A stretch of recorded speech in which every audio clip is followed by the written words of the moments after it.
Bang Mongol bilang tahun 2020 itu akan ada pandemi dan itu terjadi. Iya. Itu pada saat gue 2018 sebelum gue keluar memang sudah diramal. 2025 generasi muda Indonesia, semua orang-orang yang anak-anak muda remaja, mereka akan menghancurkan 100%. Di Satanik itu kita punya bisa dibilang beberapa hari besar. Contohnya adalah Walpurgis. Walpurgis itu adalah tempat berkumpulnya seluruh penyihir okkultisme di seluruh dunia termasuk di Indonesia. Jadi ada misi-misi tertentu. Misalkan contoh nih untuk di rekrutmen itu namanya timnya namanya Dragon Team. Kalau misalkan untuk yang penghancuran gereja dan lain-lain itu masuknya ke mau-mau. Nah, yang gue buka sekarang ini cuma 10% doang kok. Ya, setidaknya ada lah. Ada lah. Ada kan? Ada. Iya. Mereka punya misi 2025 kan menghancurin keimanan anak muda. Gue cuma mau minta tolong sama kalian, tolong benar-benar dijaga imannya. Jangan sampai terjerumus lah ke tempat yang seperti itu.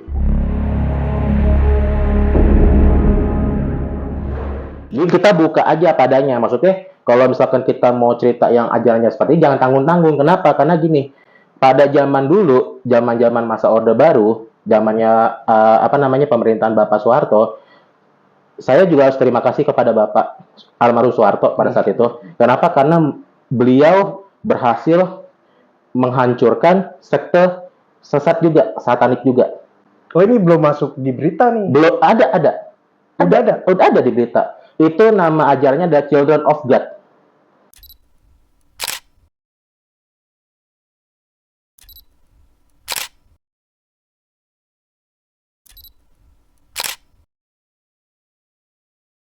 Nah, pada saat tercium ajaran tersebut, langsung mungkin bisa dibilang diberikan perintah untuk dideportasi. Langsung dideportasi. Tapi spesifiknya itu satanik masuk di Indonesia itu kapan, Bang? Satanik yang sekarang apa yang dulu? Yang sejarahnya. Sejarahnya kalau menurut gua sih sebenarnya ada, tapi yang zaman-zaman kolonial ini masih ada sih. Kita ini kalau yang gue lihat dari sekte-sekte sataniknya di Indonesia ini, jadi ada beberapa ini yang sebenarnya gue akuin beda. Bedanya adalah wilayah Jakarta Barat sama wilayah Jakarta Selatan ini ritualnya beda. Oh gitu? Iya. Karena maaf, di gua Jakarta Barat pada saat yang gue ikut itu gender. Seperti gue jelasin di awal tadi, ya kan. Kalau di Jakarta Selatan itu langsung gila. Dibagi ini tuh sama beberapa pendetanya. Karena tularnya masih lunak. Iya, jadi kalau misalkan ngelihat bagian kaki udah kayak inget-inget ceker ayam lah. Atau ceker bebek mungkin ya. Ceker bebek kebagusan kali. Ya jangan ngomong ceker. Ntar nggak doyan. Ya seperti itu juga. Dan sorry, gue juga harus jujur apa adanya. Untuk artis juga ada, penyanyinya juga ada. Yang kita harus sebut artis besar pun ada di versi lokal. Penyanyi yang bisa dibilang, aduh ini kalau gue sebut namanya bahaya, tapi orang pasti akan tahu yang jadi pengikutnya ada. Pengusaha pun ada, dan mohon maaf mungkin penonton semua di Balai Misteri yang tahu pasti pernah makan, tapi gue nggak bisa sebut karena kita punya agreement lah, perjanjian. Maksudnya kayak nggak etis sih kalau gue nyebut secara personal ya, karena ini kan masalahnya kan yang mau gue bahas kan tentang sektenya kan. Cuman yang jelas pengusaha makanannya ada sampai sekarang. Pengusaha makanan yang masuk ke dalam sekte itu? Iya, dan sampai pada saat setelah dia masuk ke sekte tersebut, dia melakukan perjanjian dengan iblis, usahanya makin besar. Terus gue mau jelasin nih. Iya. Ini gue tadi kan untuk masalah strukturalnya. Nah, jangan salah Bang. Di dalam satanik ada yang namanya pemerintahannya juga. Maksudnya adalah bendaharanya. Bendaharanya disebut dengan namanya Nine of Order. Nine of Order. Ya. Kenapa? Itu yang memegang kendali anggaran semua tuh. Mereka pengelolanya, bendaharanya tuh. Aduh. Contoh yang gampang aja nih. Sorry Bang, gue mau cocokologi lagi, tapi ntar dulu dah. Nah, makanya gue bilang, gue tahan dulu nih. Kenapa gue bilang gitu? Contoh gini. Di satanik itu kita juga bisa dapat uang, Bang. Bisa. Dapat duit. Jadi cuman bukan kayak seolah-olah komunitas, kita juga bisa dapat duit dengan cara apa? Misalkan contoh, ada member nih. Dia ngajak orang gabung, bukan gabung, maksudnya dia datang nih.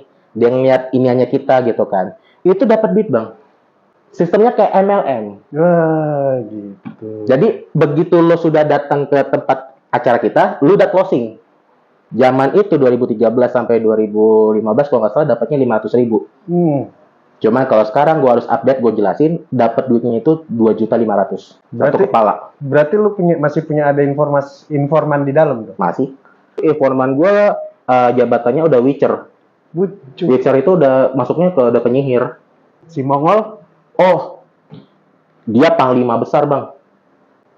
Imam besar, jenderal bisa dibilang salah satu jenderal yang bisa dibilang yang paling smart, paling pinter, yang bahkan sampai sekarang penggantinya nggak ada. Kekuatan si satanik ini udah mulai berkurang karena Mongol udah keluar. Bukan, jadi kekuatan untuk bisa dibilang mungkin iya, gua akuin setuju iya, tapi kekuatan apa dulu? Kalau kekuatan untuk menghancurkan agama-agama lain atau terutama anak muda, enggak. Tapi untuk kekuatan mengubah literasi dari beberapa kitab-kitab, itu iya. Karena gue sempat pada saat gue selama di satanik juga, memang gue denger nama beliau. Gue akuin. Jadi sebutannya bukan apa ya, kalau bisa bilang kayak pimpinan, bukan. Imam besar. Gila. Pangkatnya imam besar. Yap. Nggak ada yang bisa gantiin. Ada penggantinya dia, tetapi secara otak nih, intelektualnya, nggak ada yang bisa gantiin dia.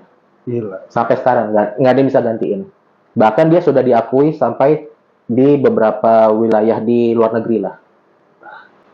Karena kenapa? Karena kan setiap setahun sekali itu kan ada event pertemuan besar, Bang. Para jenderal itu akan datang. Jadi mereka meeting di situ. Beliau salah satunya. Makanya itu peringkat pertama paling atas. Di bawahnya Witcher, atau bisa dibilang penyihirnya. Oh, dukun gampangnya. Ketiganya baru pendetanya lah. Keempatnya membership, baru kelima gue. Dan paling anak bawang. Iya. Untuk jadi member itu nggak bisa sembarangan, Bang. Terus, jadi kita harus disidang dulu, ditanya, kayak di interview dulu nih. Jadi gue harus diinterview sama pendetanya, gue diinterview sama penyihirnya, diinterview sama anggota dewan yang itu pengelolanya itu, baru terakhir itu gue ketemu sama ya jenderalnya itu. Baru nanti hasilnya tuh, hasil interviewnya gimana, apakah lolos atau tidak. Berarti kalau dari situ tuh yang diambil apanya, Bang, kalau dalam interview itu? Motivasi kamu untuk bergabung itu apa? Apakah kamu hanya untuk sebagai mata-mata yang supaya bisa masuk lebih dalam, untuk pengen tahu kita ini seperti apa, kayak bisa dibilang apa, jaringan lah, jaringan kita ada di mana supaya kamu bisa ngancurin, atau kamu memang punya masalah tersendiri nih yang mau untuk gabung sama kita. Makanya kan tadi disebut rata-rata orang yang gabung di sana orang-orang yang bermasalah. Enggak orang-orang yang apal dengan ayat-ayatnya suatu agama. Enggak mesti. Karena kan seperti yang tadi gue dengar dari penjelasan lu, Bang, itu kan menghina dan mengapa gitu kan, udah gitu bisa mendoktrin orang-orang yang biasa menjadi yang beragama ya, menjadi tidak beragama ataupun menyembah jadi setan gitu kan. Nah itu kan mesti apal dong sama ayat-ayat. Enggak harus. Jadi mereka itu ngedoktrin dengan cara apa? Kamu punya masalah apa sekarang? Sekarang coba kamu minta sama Tuhan. Emang kamu ditolak sama Tuhan? Oh berarti kayak metode tadi gua. Iya, kayak gitu aja. Jadi keluh kesahnya dia itu yang bakal diaduk-aduk. Mampus. Seperti itu. Jadi bukan masalah agama kayak dipelintir gitu. Enggak kayak begitu. Kalau itu ada memang, tapi jatuhnya Syiah. Kalau dalam Islam. Iya. Seperti itu. Ada juga kok yang satanik, tapi maaf ya, ke Syiah dalam Islam itu ada. Maaf ini gue jujur, terutama apa adanya aja, gue sebut aja. Iya enggak, emang gue juga tahu kalau Syiah itu ada sesuatu pelecehan. Enggak, satanik yang berhubung dengan Syiah ini, ya itu dia memutar satu kayak lantunan, istilahnya musik atau yang berhubungan dengan lantunan Arab atau apalah gitu, gue nggak tahu ya kan. Tapi itu sambil dimaki-maki. Ada. Oh, jadi dia kolaborasi. Enggak, beda inian. Jadi setiap kepala ini kan punya cabang-cabangnya lagi. Contoh misalkan Jakarta Barat, induknya di sini misalkan. Nah, dia kan punya anak cabang lagi nih. Nah, misalkan di sini untuk yang bagian Hindu, ini di bagian Buddha, ini di bagian ini, nah ada yang ininya. Oh gitu. Waduh, benar-benar. Ada. Jadi struktur ya ternyata. Bener. Makanya kan itu salah satu konsorsiumnya orang yang benar-benar hebat. Nggak bisa sembarangan. Makanya gue bilang. Dan mereka sangat underground sekali. Tersembunyi. Ada lagi yang gue mau tanya. Boleh. Gue sebat ya. Sekalian santai bang, santai. Di sini podcast gue tuh nggak terlalu formal. Terus gue mau pesan minum ada nggak ya? Gue jadi kayak di mana ya bang ya? gue inget tuh. Aduh. Gue kayak inget tuh masa-masa kelam. Nah, gue mau nanya nih bang. Seperti yang tadi kita di belakang kamera, gue mau nanya, apakah satanik itu masih dalam bagian elit global? Masih atau tidak? 100% ya. Karena cocokologi lagi nih, gue orangnya cocokologi aja. Tapi gini ya, nggak semua cocokologi itu buruk. Benar. Tapi cocokologi itu salah satu ilmu dasar pengetahuan. Seperti yang Bang Mongol bilang, tahun 2020 itu akan ada pandemi atau menghancurkan sebuah negara gitu kan. Iya, krisis ekonomi atau segala macem lah. Iya. Dan itu terjadi. Iya. Itu pada saat gue 2018 sebelum gue keluar memang sudah diramal.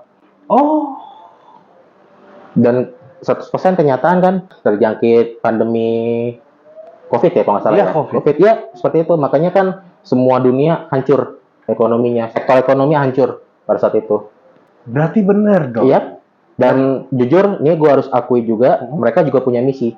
2025, generasi muda Indonesia, semua orang-orang yang anak-anak muda, remaja, mereka akan menghancurkan 100% keagamaannya.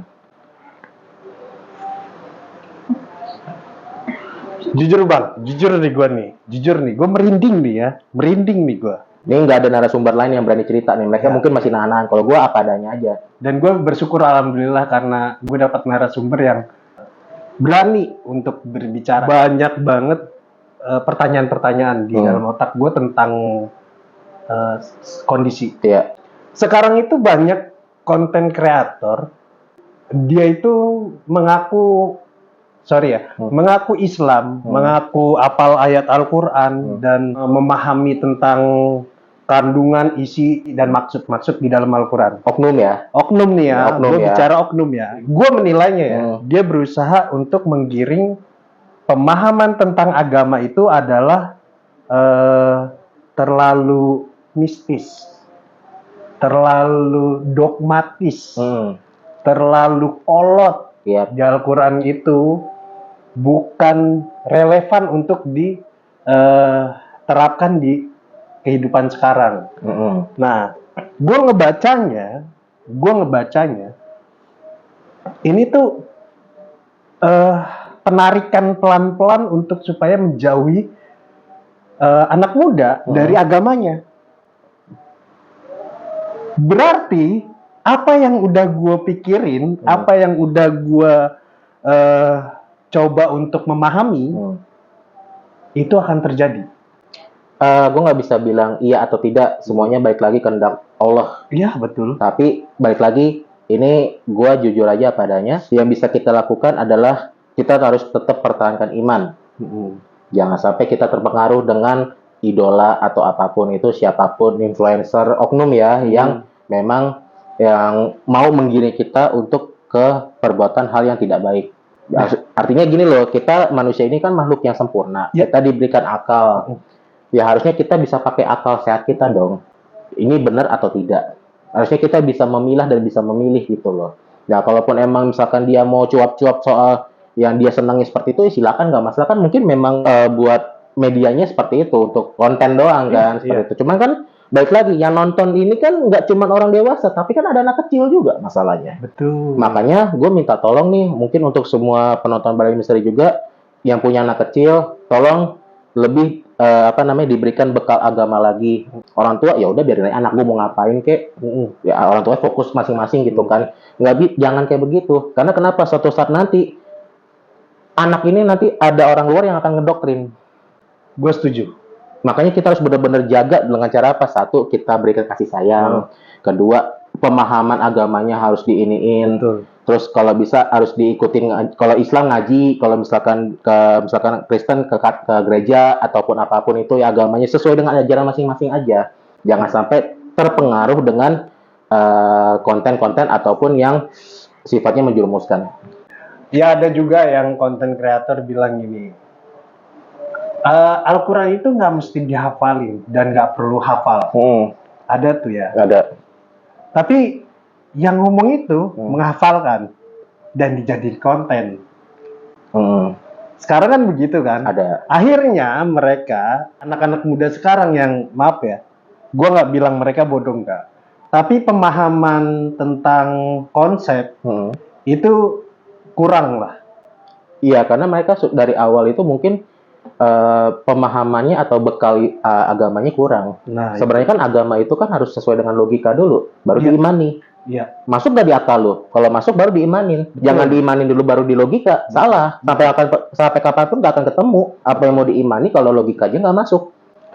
Karena Nabi Ibrahim aja mempercayai namanya Allah itu adalah Tuhan, dia mencari Tuhan yang lain dulu. Tidak sesuai dengan logikanya, dia akan mengungkiri. Yep. Nah, sekarang emang harusnya seperti itu ya. Harusnya seperti itu. Tapi ada juga yang sedikit berbahaya nih.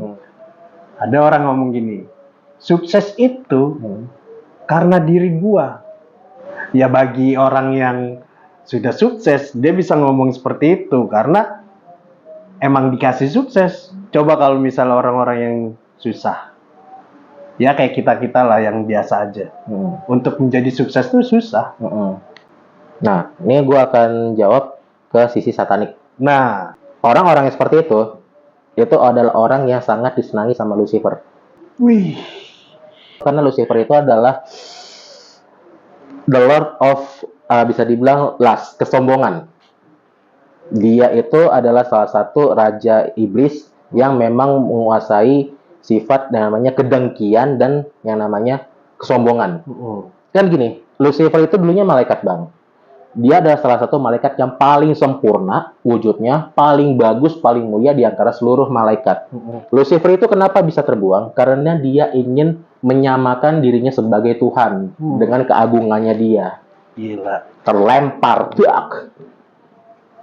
Nah, ini masuknya ke konspirasi sebenarnya. Dan itu gue pahaminya itu kurang lebih sekitar 2 tahun, Bang. Gue belajar itu. Jadi sejarah-sejarahnya. Di dalam agama Nasrani, itu ada 4 malaikat serafim yang bisa dibilang tugasnya itu untuk menjaga tahta Allah.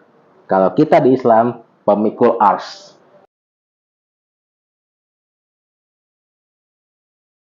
Apa namanya malaikatnya? Zarakiel, Barakiel, terus Michael, satu lagi gue lupa apa tuh. Nah, tapi dari kiamat nanti itu akan berubah menjadi 8. Kenapa? Karena semua tata surya ini, Bang, itu akan memasuki yang namanya fase penghancuran. Iya, betul. Makanya harus ada 8 malaikat yang memikul. Kenapa? Karena guncangannya terlalu kuat. Makanya gue bilang, gue sebutnya konspirasi juga nih, agak bahaya. Dan itu gue pelajarinya nggak sembarangan.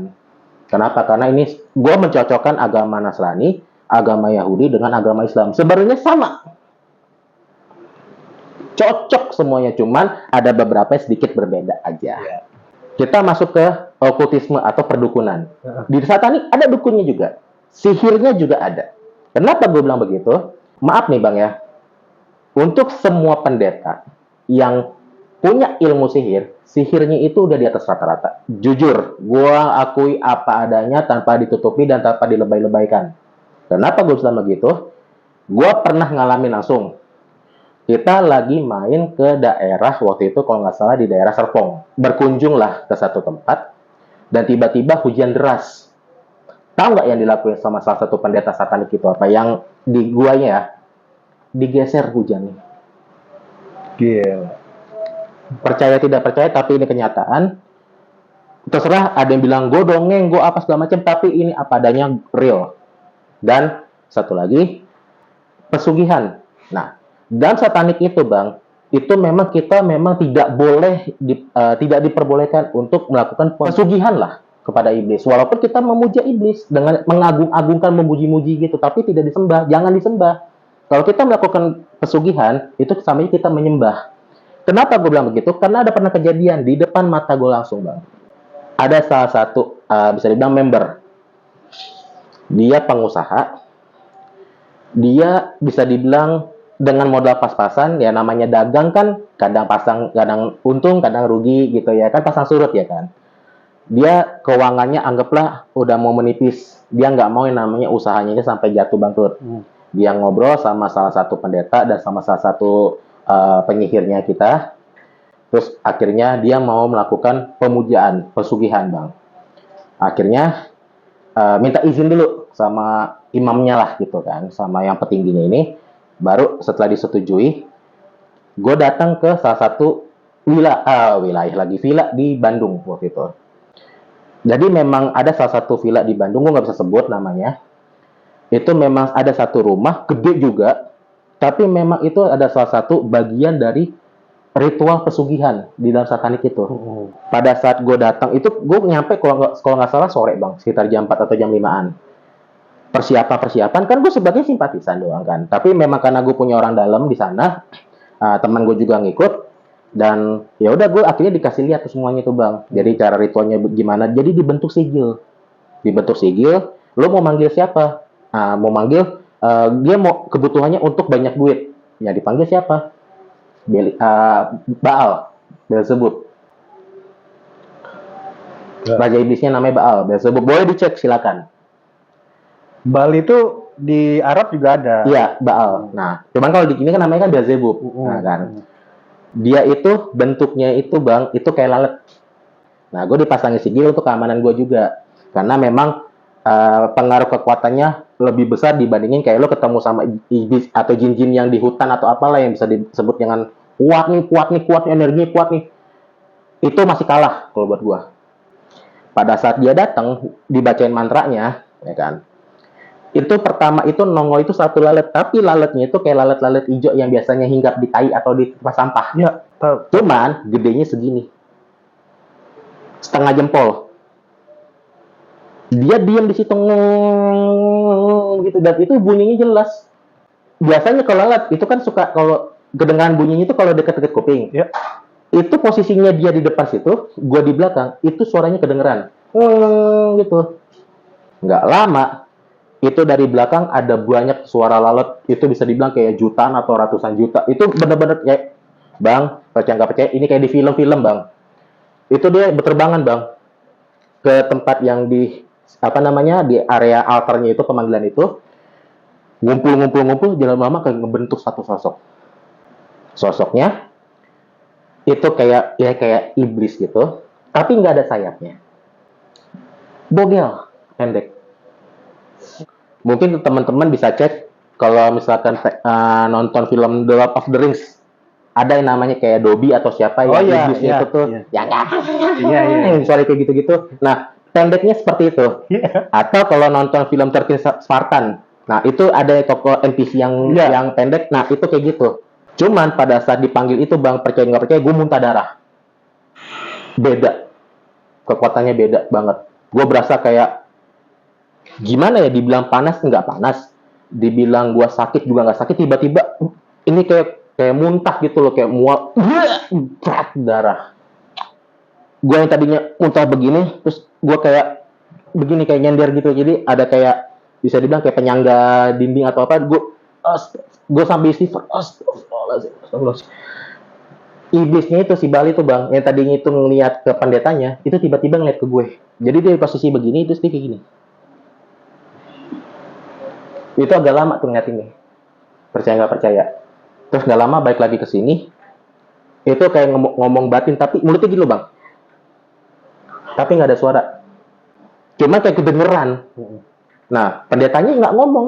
Cuman kayak, tapi kayak ngobrol. Akhirnya, disebutlah apa alasannya datang. Ini ada salah satu pengikut kita. Dia ingin meminta bantuan. Usahanya dia untuk maju. Gue harus jelasin bang. Perbedaan pesugihan di satanik sama pesugihan pada umumnya. Pesugihan pada umumnya itu harus disiapkan yang namanya mahar atau sesajen yang banyak banget. Lo harus, ya tetap ke dukun juga, ya kan? Dan itu pun lo harus kerja. Iya. Harus kerja, contoh. Mesti punya usaha dia. Ya, harus punya usaha dan harus kerja. Kerja maksudnya dalam arti gini. Lo pesugihan nih, misalkan pesugihan apa? Anggaplah nyiblorong deh contoh, ya kan? Itu kan kita harus yang namanya kerja dengan cara apa? Nyari tumbal. Tetap sesuai perjanjiannya itu. Ya, ya. Atau mungkin kita harus kerja juga, kayak contoh, supaya usaha gue laris, gue harus tetap kerja juga seperti biasa. Cuman yang membedakan ada yang tadinya pelanggan gue sepi, ini tiba-tiba jadi rame. Kalau di satanik bang, pesugihannya, lo nggak perlu kerja bos, lo bisa kaya malam itu juga. Gila. Tapi catatannya adalah salah satu nyawa akan ada yang melayang. Nyawa dari? Siapapun itu, lo mau ngorbanin nyawa lo atau keluarga lo. Oh, pilihan juga. Pilihan. Kalau misalkan mau lo silakan, ya udah nggak apa-apa. Lo langsung tek mati di tempat. Tapi di rumah lo punya duit miliaran. Geblek. Nah, kasus yang gua alamin ini bang, yang gue lihat secara langsung, itu dia melakukan pertukaran nyawa anaknya. Sadis lagi. Anaknya meninggal di tempat, tapi dengan kondisi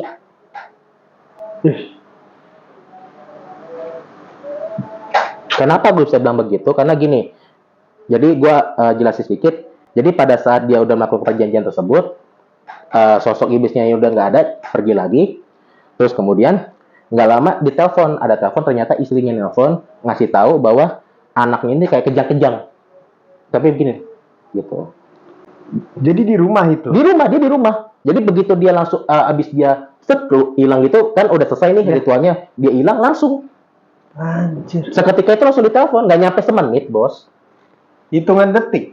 Iya. Gue bilang nggak nyampe semenit, makanya begitu plok, udah terbang jadi beribuan lalat lagi, menghilang, ritual selesai, tiba-tiba ring, telepon. Zaman BB lagi, Bu. Mau ngano? Kayak gitu. Pada saat itu akhirnya dibawa ke rumah sakit kan. Cuma gue nggak bisa ikut, Bang. Karena kan gue capek, gue ngantuk kan. Nah, nggak lama setelah itu dikabarin bahwa salah satu member kita ada yang berduka cita. Dan kebetulan memang membernya ini gue baru tahu kalau dia itu orang Nasrani juga. Jadi pada saat di peti, udah didandanin dan segala macam, tetap nggak normal, nggak bisa nutup, nggak bisa mingkem. Akhirnya tau nggak, supaya orang-orang tidak takut, ditutup setengah petinya itu, jadi yang bagian kepala atasnya ini, bawahnya tetap dibuka. Jadi setengah peti itu pintunya ditutup. Nah, sampai dikremasi pun tetap kondisinya seperti itu, tidak ada yang bisa nutup. Bahkan maaf, sampai beberapa tokoh agama Nasrani pada saat itu ya yang membantu itu nggak ada yang bisa bantu. Mereka juga punya feeling kayaknya ini ada yang perjanjian deh. Kayaknya karena kelihatan dari raut mukanya. Terus ditambah sama apa? Di belakang itu ternyata ada desas-desus yang lagi gibah, nyanyi gosip. Gitu loh. Kayaknya itu ada yang bekas pesugihan atau apa gitu-gitu. Jadi kelihatan tanda-tandanya kematian yang tidak wajar seperti itu. Dan seketika juga usahanya itu maju banget.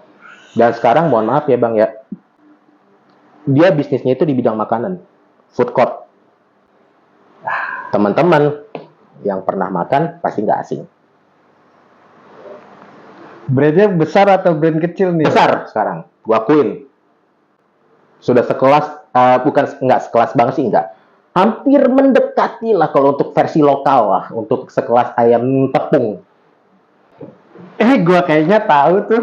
Ya, atau menerka-nerka tapi jangan lah ya. Iya, enggak. Gue menerka-nerka aja. Menerka-nerka. Ini gue menerka-nerka aja ya. Menerka-nerka aja ya. Tapi jangan disebut mereknya ya. Enggak sebut. Yang sahamnya lagi habis dijual kemarin bukan? Oh, gue itu kurang paham Pak kalau saham-sahaman. Enggak, maksudnya di berita kemarin ada salah satu perusahaan lokal yang sahamnya tuh dijual dan dibeli.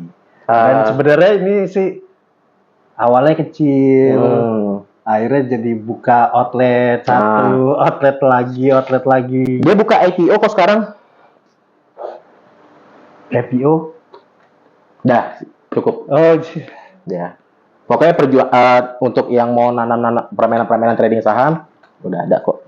Oh ya, IPO. Gue tahu. Gitu. Usaha makanan ya. Ya dan versi lokal. Dan itu gue pernah makan sekali, alhamdulillah. Ya, dan aman ya tapi kan? Aman. Karena mereka tidak fokus untuk cari tumbal, tumbalnya udah dapet. Oh gitu. Iya, pertukarannya langsung. Iblis satanik itu sama iblis yang receh-receh beda. Jadi bilang raja jin, iya, lo aduin nama yang ini. Sujud. Pantes. Makanya dibilang katanya ada yang Bang Mongol bilang katanya, lo mau ketemu Nyi Blorong ini sujud sama gua akuin, iya. Setuju. Levelnya udah beda, karena mereka dekatnya itu sama level penguasa. Bukan level-level pemerintah atau ke bawah lagi. Yang gue sebut ya, nama mantranya sedikit nih. Gua ada. Lu mau bacain atau? Sedikit aja, jadi biar ada gambaran aja bahwa memang mantranya itu sebenarnya ada dan mantranya bukan pakai bahasa lokal. Ya, Bang, sebagai saksi lokal atau bukan? Bukan. Di kamera. Kalau bisa kelihatan, ya. Ini gue cuma ngambil setengah doang nih. Ya, nggak bisa ya. Oke, gue bacain sedikit karena gue nggak ambil semua. Gue cuma sedikit aja. Dikirim ke gue. Oke, boleh. Gue baca ya. Ora de los gobernantes del infierno se el serviente pues asiliamo e venir destro el mundo. Tu vesco este copiarpa y alma como si lo dia satanis. Venid mi consciente mi petición como prueba de finesta grandeza. Los humanos enviamos infiernes de Satanas. Itu mantranya seperti itu, ya gue semuain. Kenapa? Ya itu salah satu mantranya yang dibacakan. Ya lo mau manggil siapa? Kalau lo mau manggil kaya, masuknya ke Beelzebub. Kalau misalkan lo mau otak lo pinter, masuknya ke bagian kalau nggak salah Baal. Kalau misalkan Belial. Kalau misalkan mau apa, jadi setiap iblis ini punya fungsi masing-masing, nggak bisa jadi semuanya satu gitu, nggak bisa. Iya. Di satanik itu kita punya bisa dibilang beberapa hari besar. Contohnya adalah Walpurgis. Walpurgis itu adalah tempat berkumpulnya seluruh penyihir okkultisme di seluruh dunia termasuk di Indonesia. Dan itu benar-benar ritual besar-besaran. Pemanggilan sosok setan yang benar-benar setan, dajjal. Gila. Berarti maaf nih ya, gue balik ke agama ya. Yeah. Berarti bener dong kalau misalnya setiap era itu dajjal itu ada dan menyerupai. Iya. Tapi itu lebih ke ruh. Iya, ruhnya. Oh. Bukan, kalau dajjalnya masih terikat. Iya. Dan pada saat yang di pemanggilan pun emang itu adalah bentuk ruh. Iya, iya. Lucifer pun sama, tapi kalau misalkan Lucifer kalau di dalam satanik itu yang berhubungan dengan pendeta atau yang imam yang tingginya, dia datang tapi dalam bentuk manusia. Jadi ada misi-misi tertentu. Misalkan contoh nih, untuk di rekrutmen itu timnya namanya Dragon Team. Kalau misalkan untuk yang penghancuran gereja dan lain-lain itu masuknya ke mau. Nah, jadi dia akan menyusup tuh ke gereja di mana gitu. Ya, itu untuk menarik untuk supaya jadi member pengikutnya. Ada salah satu sih sebenarnya konten kreator yang dulunya penghafal Al-Quran terus habis itu merasa dirinya itu terkekang sama agama, aturan agama, dia akhirnya keluar. Kalau itu dia mau memurtadkan. Iya, memurtadkan dirinya. Memurtadkan diri. Tapi gue curiga dia. Oh enggak. Kalau yang abang maksud itu dia mau mengajak orang-orang itu untuk jadi murtad pindah ke agama sebelah, bukan ke satanik. Enggak. Justru enggak. Tujuan dia enggak yang jadi pendeta bukan sekarang? Bukan. Oh bukan. Gue kira yang itu. Ada yang Gue nggak mau sebut. Jangan deh, Pak Jember. Sebenarnya gue tau, makanya gue presetin. Lu malah dipuji. Malah gue presetin begitu, biar kita nggak kesono masuknya, Pak. Agak-agak bahaya nih, takutnya ada yang ini. Benar-benar. Udah disapu malah gue kotorin lagi. Pak, gitu. bukannya gue sapu, gopel malah. Iya, takutnya ntar ada yang ini malah jadi Iya. Pokoknya itu enggak. Gue sih jujur aja gue sangat membenci, bukan membenci dia ya, tapi kalau dia itu emang hafal Al-Quran dan dia mau murtad sendiri, ya apa murtad aja, nggak usah ngebahas Al-Quran, terus nggak usah menarik-narik anak muda untuk pindah ke menurut pemahaman mereka gitu. Kan balik lagi nih sih kerjaan satu kepala 2.500.000 bos. Nah, makanya 2024 kapan lagi nyari duit segitu gampang? Nah, makanya gue pas lu ngomong kayak gitu, gue langsung berpikir gini ya. Oh, berarti mereka ini adalah bisa jadi agent. Banyak kemungkinan. Nah, tapi kita nggak bisa bilang 100% iya. Tapi kan bisa jadi iya, bisa enggak juga. Kayak gitu. Oke, gue paham seperti itu. Jujur gue akuin selama gue 5 tahun di Satanik itu, gue banyak banget pelajaran yang gue ambil yang berhubungan dengan sisi kegelapan, Bang. Setelah gue pelajari itu semua, gue bukan membanggakan diri gue paham kok, enggak. Balik lagi, Bang Mongol yang lebih paham dibanding gue, ya kan. Udah pernah podcast sama Bang Mongol? Sebenarnya ngobrol doang sih. Di podcastnya? Di podcastnya sih sebenarnya udah, tapi nggak ditayangin. Oke. Gitu. Berarti Sobat Balai Misteri ini, abang ini tuh pernah podcast sama Bang Mongol, tapi nggak ditayangin. Tapi setidaknya, sedikitnya, apa yang isi di podcastnya Bang Mongol di sini ada. Soalnya kan waktu itu kan kita PH ya. Iya. Nah, jadi bukan kayak orang yang konten kreator biasa-biasa gitu kan. Iya. Kalau di PH itu mereka punya regulasi yang berbeda. Iya. Dan kenapa nggak ditayangin? Karena ada beberapa bisa dibilang tim lah ya yang PH tersebut khawatir dengan nyawa gua. Karena memang pada saat itu gue buka 100% semuanya. Nah, yang gue buka sekarang ini cuma 10% doang kok. Iya. Setidaknya ada lah. Ada kan? Ada. Iya. Seperti itu. Jadi gue cuman mau sedikit spill aja. Bukan spill ya, lebih tepatnya kasih pesan nih Bang. Mereka punya misi 2025 kan menghancurin keimanan anak muda. Gue mau minta tolong banget nih, setelah gue cerita ini, semua penonton yang ada di rumah ya, yang nonton Balai Misteri, lo mau percaya silakan, lo mau menghina gue silakan, gue nggak peduli, bodo amat di komentar atau apapun itu. Cuman yang jelas, gue cuman mau minta tolong sama kalian, tolong benar-benar dijaga imannya.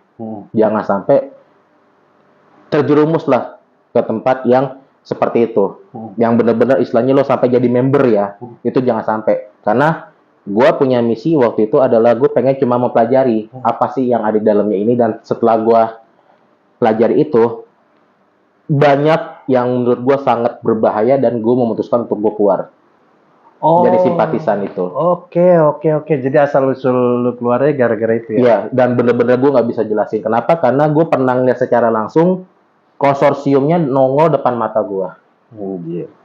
Dan pada saat itu memang mereka lagi mengadakan acara atau apa, gue nggak tahu lah. Gitu, bukan acara ritual ya, tapi kayak acara apa gue nggak tahu, dan gue ngeliat langsung donaturnya, dan wow, itu orang besar yang duitnya gila-gilaan, relasinya juga gede banget, yang bisa dibilang untuk dihancurkan atau ditangkap kayaknya mustahil. Oke. Seperti itu. Jadi minta tolong banget untuk Sobat Balai Misteri, silakan mau percaya atau tidak nggak masalah, jaga imannya masing-masing. Yang beragama Muslim tetap untuk jaga sholatnya. Terus untuk tetap tadarusan juga, tetap percaya Allah itu baik, jangan sampai mengira Allah itu jahat ya, walaupun kita dalam kondisi sulit apapun. Gue juga sama-sama sulit juga, tapi balik lagi setiap ada namanya cobaan, pasti ada namanya rezeki juga. Di balik cobaan itu dibarengi dengan kebaikan. Berarti kebaikan. Ya kan gue balik lagi kan, gue pemahaman agama gue kurang ya Bang ya, makanya gue juga kurang. Makanya gue benar-benar sama-sama nih, gue bukan yang mau mengajarkan atau apa, bukan mau menggurui, tapi sama-sama yuk jaga masing-masing agamanya. Wah, cakep. Sebenarnya gini, kalau ada netizen yang menghujat lu tentang ini Bang, gue sih jujur ya, gue nggak setuju sama netizen itu.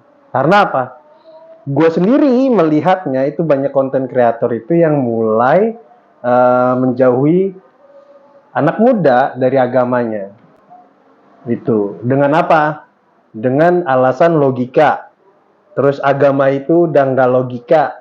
Al-Quran itu udah nggak sejalan sama kehidupan, realita kehidupan. Nah itu sebenarnya salah satu menarik ya, menarik anak muda itu untuk keluar dari agamanya. Gue hari ini tuh kayaknya bahagia banget nih. Iya, bukan karena kedatangan lu bang. Gue pulang ah. Wawasan lu itu yang luas bang. Setidaknya kita bisa saling bertukar pikiran dan ternyata apa rencana satanik itu di 2025 itu sesuai dengan apa yang namanya insting gua ke depannya. Dan gue udah ngomong ke anak-anak gue yang di pondok pesantren kan, lawan lu akan seperti ini. Karena sekarang soalnya bukan apa-apa bang. Kita itu udah gampang banget yang namanya tergoda dengan namanya sesuatu yang menyimpang tapi dengan modus agama. Ya sebenarnya gue juga menyayangkan ya, bukan nggak setuju, tapi menyayangkan oknum agama gitu. Dia malah bikin susah umatnya. Yap. Gue juga kesian banget gitu. Dan gue sangat, aduh harusnya lu orang susah gitu, jangan dibikin susah lagi, tapi lu bantu. Makanya tuh kalau kita butuh kesulitan itu jangan diceramahin, jangan dikasih motivasi. Kita harus tetap semangat, kita harus begini-begini. Dia punya utang, dia lapar, men. Perut dia lapar, dia nggak butuh motivasi. Kasih makan dulu, dia kenyang, baru kasih motivasi. Gue setuju. Gue terpaksa untuk mengakhiri karena takut gue semakin menggebu-gebu nih. Akhirnya keluar semua gue nih, unek-unek gue bang. Nah, gue terima kasih Bang Rio udah datang ke sini dan sharing tentang pengetahuan satanik ke gue ya. Siap. Ini juga salah satu pengetahuan gue dan bekal buat gue ngedukasi ke anak-anak gue ke depannya. Mungkin segini dulu nih videonya, tapi Bang Rio ini akan menceritakan banyak hal, tapi ditahan dulu. Dipantengin aja, siapa tahu ntar pasti ada videonya. Pasti. Pokoknya jangan lupa semua sobat dimanapun yang nonton di rumah ya, baru dari yang anak kecil sampai dewasa, jangan lupa subscribe Balai Misteri. Asik.